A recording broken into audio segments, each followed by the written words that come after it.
Hi friends, இப்போ வந்து கொக்கி நம்ம எப்படி தைக்கிறது, அந்த கொக்கி வந்து எப்படி ஸ்ட்ராங்காக தைக்கிறது, ஈஸியாக தைக்கிறதுன்றத இந்த வீடியோ பாருங்கள், உங்களுக்கு புரியும். பார்த்துட்டு உங்கள் கமெண்ட் அதில் போடுங்க. ஓகே. சாக்கடிக்குதா அப்பப்போ சுவிட்ச் ஆஃப் பண்ணிட்டேன் இருக்குல்ல, இங்கிட்ட மாற்றி, அதாவது இங்கிட்ட ஒன்று இது வந்து கரெக்டாக வந்து இங்கேருந்து மொத்தம் 6, இங்கிட்ட 3, இங்கிட்ட 3, 6னா நம்ம கரெக்டாக அந்த ஸ்ட்ராங்காக உட்காந்துன்னா இங்கேருந்து உள்ளே கூடி வச்சு எடுத்து அதே மாதிரி இதில் வந்து ஒரு 4 தையல் உள்ளே கூடியே கொடுக்கணும். இந்த பீஸ் வந்து உள்ளே போகணும். உள்ளே போயிடுச்சுன்னா கரெக்டாக ஒரு 2 தடவை தையல் போட்டுடணும். மேற்பக்கம் இருக்கிறதுனால போட்டோம்னா ஊக்கோடைய அளவு வந்து நேராக கரெக்டாக இருக்கும். அதே மாதிரி ஸ்ட்ராங்காகவும் இருக்கும். அதே மாதிரி இந்த இதில் வந்து எங்கே மார்க் பண்ணணுமோ கரெக்டாக இங்கேருந்து நமக்கு ஒரு 1/4 இன்ச்சு கீழே இறக்கிடணும்.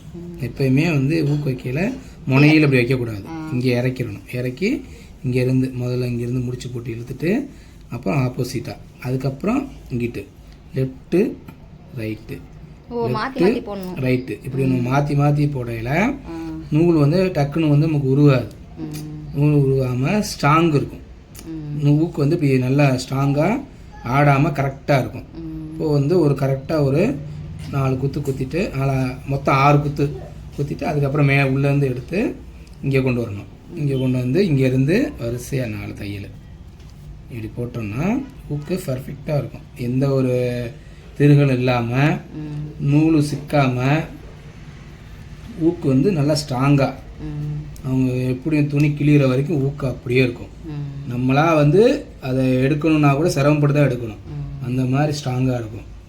அதே மாதிரி சுற்றி தைச்சோம் ஒவ்வொரு ஓட்டையும், ஏன்னா அதில் வந்து துணி வந்து கிழிஞ்சி வந்துடும். இதில் வந்து நம்ம இப்படி மாற்றி வைக்கிறனால ஸ்ட்ராங் வந்து ஒரே இடத்துல இருக்கும்.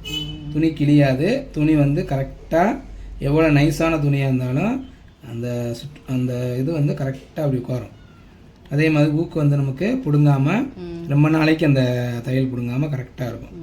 அதே மாதிரி மேலே வந்து இந்த ஓரத்தில் 4 தையல், அதாவது மொத்தம் ஊக்கில் வந்து 12 தையல். மொத்தம் ஒரு ஊக்குக்கு மொத்தம் 12 தையல் போட்டு மேலே முடிச்சு போட்டு இன்னுக்கு 2 முடிச்சு மேலேயே போட்டு இப்படி அத்துட்டோம்னா ஸ்ட்ராங்காக ஃபினிஷிங்.